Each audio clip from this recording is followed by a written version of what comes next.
Et donc, bonjour, aujourd'hui, donc bienvenue dans mon émission de cuisine. On va faire un fraisier, donc en gros une tarte à la fraise. Voilà. On va commencer par faire la pâte. Donc on commence par mettre 125 grammes de beurre, donc de la laiterie des Ardennes, bon beurre. On peut mettre 125 grammes de beurre. Voilà, on ouvre. Du beurre mou, hein, de préférence, ce sera plus facile.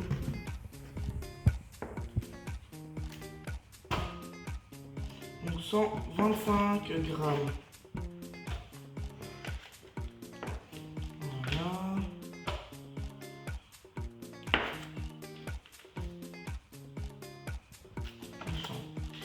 Voilà. On y est bientôt. 139.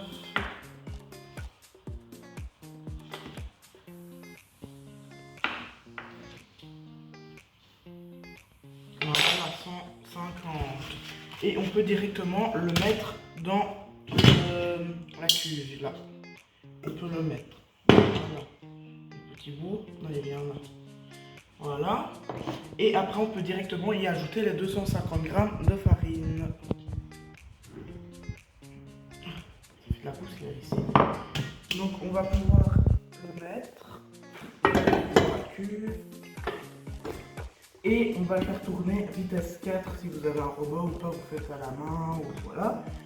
Et donc on va obtenir normalement une pâte sablée. Une pâte sablée. Donc, on met à la vitesse 4. Voilà. Et on attend, voilà. Et donc ici, ce qu'on va pouvoir faire aussi, parce que vu que la farine, le beurre et tout ça, ils se mettent sur les parois, on va pouvoir prendre une maryse à lèche-plat, on va pouvoir le rabattre comme ça vers le milieu, comme ça. Et après, ben, c'est encore reparti pour le mélangement. Voilà.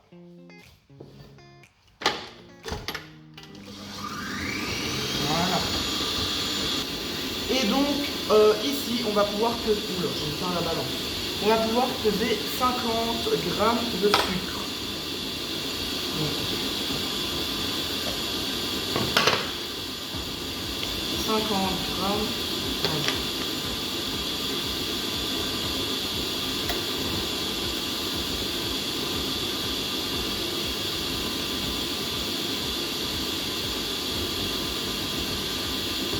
Voilà, pour la suite alors.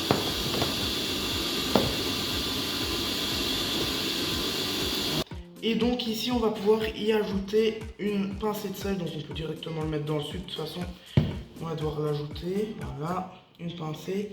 Donc ça je peux le mettre à l'huile, voilà.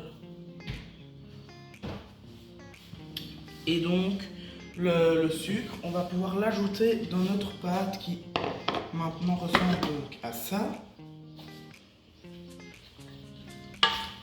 Et j'en sais ressembler à peu près à ça. Voilà. Ah, un peu comme du sable, comme ça. Et donc, on peut y ajouter les 50 grammes de sucre et la pincée de sel. Voilà. Et c'est reparti pour mélanger. Là, on peut mettre ça ici dans le bol. En fait, ça tient pas. On rabaisse. On met vitesse 4. Alors, ici, dans la pâte, on va pouvoir y ajouter de l'huile et on va pouvoir y mettre du lait. Donc aussi du lait de la laiterie des Ardennes, un bon lait entier comme on aime. Et donc, on va pouvoir y ajouter 2 cuillères à soupe de lait dans la cuve de la pâte ici, comme ça. Une, oula, 2. Voilà. Et on va donc pouvoir y ajouter une cuillère à soupe, enfin une demi-cuillère à soupe d'huile plutôt, voilà. Pour un peu détendre la pâte comme ça. On va pouvoir y ajouter un jaune d'œuf aussi, donc un jaune d'œuf normal. Le ramasser, voilà. Miam miam miam. Voilà. Et ça repart pour un mélangement.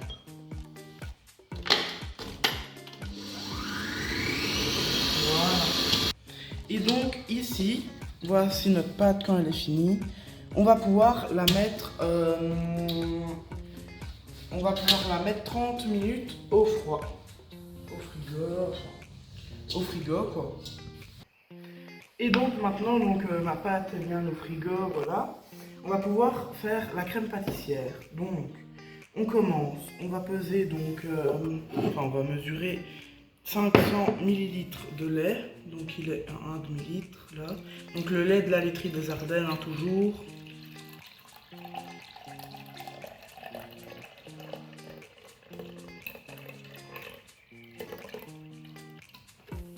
Voilà. Il n'y a plus de lait, voilà. La laiterie des Ardennes.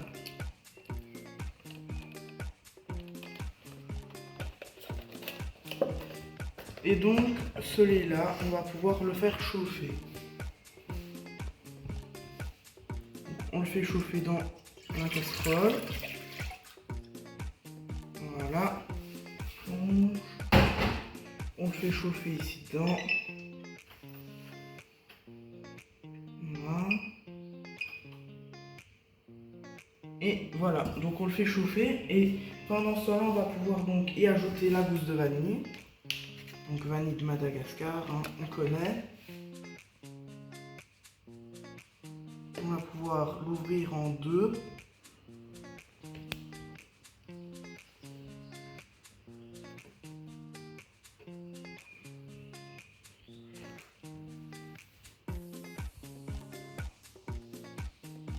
Voilà.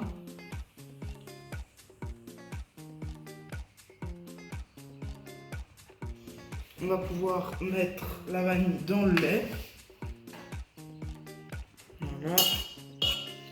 On va pouvoir donc la faire pour toute la... Oh là là. Voilà. Donc je vous reprends quand j'ai fini de mettre la gousse parce que c'est pas évident tout ça. On va pouvoir aussi y ajouter une fois que ma vanille est dedans. Sur le bord on ramasse.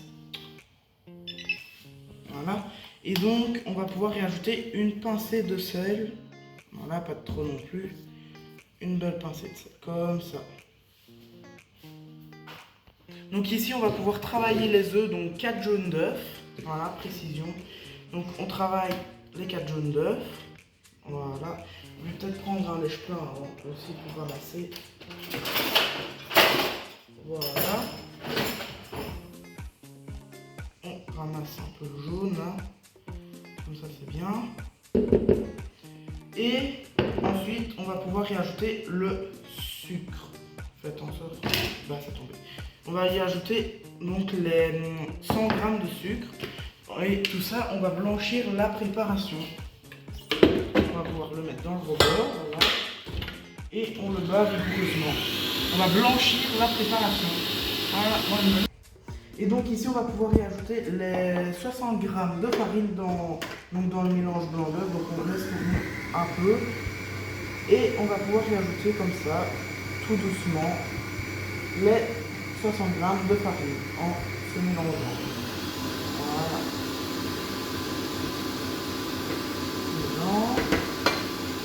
Voilà. Ils sont tous mis. Donc maintenant, on attend que ça se mélange et que voilà. Donc maintenant que votre lait est bien chaud, faut pas qu'il soit à ébullition, mais il faut qu'il soit bien chaud. On va pouvoir l'incorporer dans le mélange, le mélange qui s'intitule œuf, sucre et farine. On va pouvoir l'ajouter tout doucement par louche, comme ça. Et on va devoir détendre la pâte. Donc, on va pouvoir faire ça, comme ça, et on fait des mouvements circulaires. Voilà. Tout doucement. Voilà.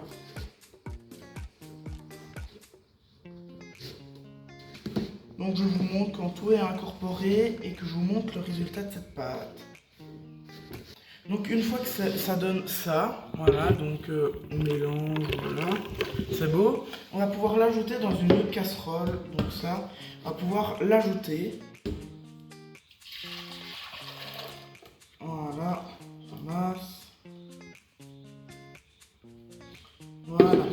va pouvoir le mettre sur le feu. S'il veut bien s'allumer, merci. Et donc on va le mettre, voilà, sur position. Et on va pouvoir le laisser comme ça, en mélangeant. Et donc, il faut que ça s'épaississe un peu, comme ça, la crème, quoi, entre guillemets. Il faut que ça s'épaississe. Et donc voilà, quoi. On laisse s'épaissir, puis je vous reprends, quoi. Donc ici, je mélange. Donc voilà, très fort. Il faut que ça reste 2 minutes en train de bouillir. Donc là, c'est en train de bouillir. Je regarde le temps. On va bientôt pouvoir l'enlever. Pour pas que ça accroche dans le fond. Voilà. C'est bientôt bon, les amis. Voilà, on mélange.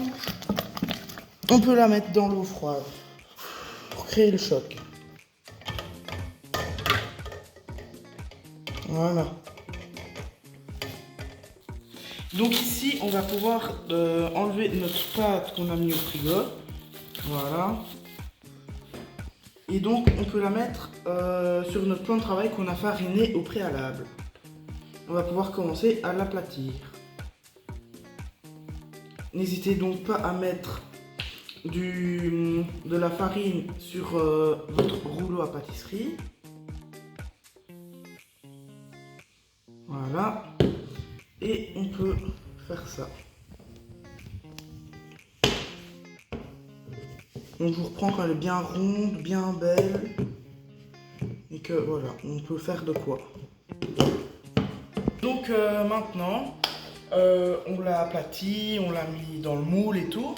On l'a mis au four à 180 degrés pendant 25 minutes. Et maintenant on va passer un petit coup de nettoyage parce que c'est extrêmement fariné comme on dit dans le jargon. Et donc ici, ma pâte est au four pour 25 minutes et on peut déjà commencer à couper les fraises étant donné qu'on fait un fraisier. J'en ai déjà coupé un peu. On n'hésite pas à mettre un peu parce que ce sera trop citronné, un peu de pulca, on va y arriver, pour que ça ne s'oxyde pas. On en met un peu, on fait un peu voyager partout comme ça. On en remet encore un peu, voilà. Là c'est bon, ça devrait être bon. Donc je termine de couper ces fraises là, donc on les coupe en demi comme ça. Hein. Oula. Enfin, je vais vous montrer directement, ce sera peut-être plus simple. On coupe comme ça. Et après on prend comme ça et on coupe dans ce sens là, comme ça. Après on peut la mettre dans le pain et les remélanger avec du pulque. Voilà, du jus de citron quoi. Et donc, une fois que notre pâte, voilà, elle est cuite et qu'elle a été, qu'on va bientôt dresser, maintenant on dresse quoi, voilà, on va pouvoir y mettre la crème où on a mis quelques zestes de citron dedans. Pas beaucoup parce qu'avec le pulco, les fraises elles vont déjà être assez, voilà, on va pouvoir mettre, on met comme ça et on va étaler. Pas évident d'étaler tout ça. Hein. Je vous reprends quand j'ai essayé de faire un truc assez propre. Donc ici on va pouvoir y ajouter les fraises, donc on va les disposer comme ça, on les aplatit un peu dans le truc. On va faire des ronds de fraises. Comme ça. Donc voilà quoi, je fais ça pour toutes les fraises. Enfin jusqu'au moment où ça sera complet quoi.